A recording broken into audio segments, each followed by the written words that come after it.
What has been the fate of Bigfoot? That's an important question here in Stevenson, Washington, where in the surrounding area of Skamania County there have been so many sightings of Sasquatch that over the years this area has been simply tabbed Bigfoot country.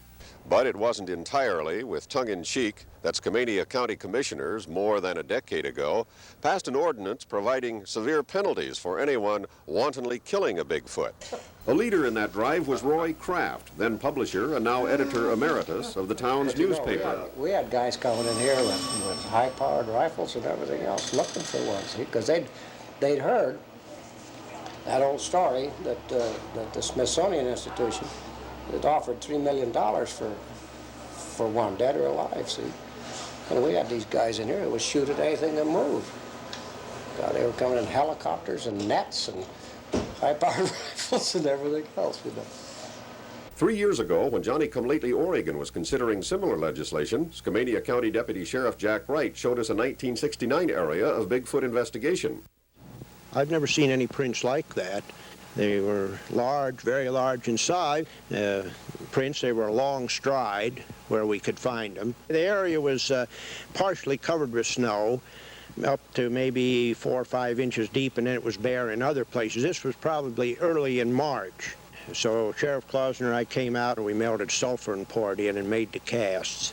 And we made several of them. So it was that in April of 1969, Skamania County, Washington, passed an ordinance forbidding harm to Bigfoot. Sheriff Bill Klausner still has one of the plaster foot casts from Bigfoot, but the sheriff has been so busy with factual problems connected with the volcano, he doesn't want to talk about Bigfoot. The huge, hairy, ape-like creatures have given names to a couple of geological features on Mt St Helens. On the south side, the Ape Caves, not far from Swift Reservoir, a tourist attraction now deep in the restricted danger zone on the mountain and therefore closed. And Ape Canyon, very near the summit on the east side, but the canyon is now said to be unlivable even for Bigfoot because of mud flows from the volcano.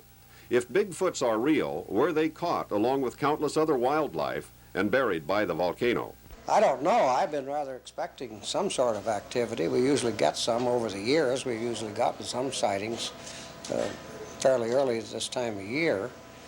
There's a lot of people believe that they go back and forth during the early spring years and early spring period, and so far we haven't had any sightings reported.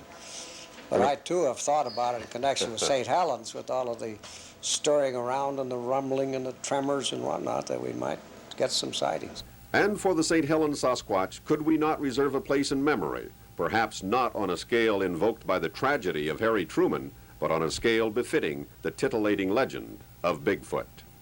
With another Northwest Journal report, this is Pat Wilkins for Channel 2 News.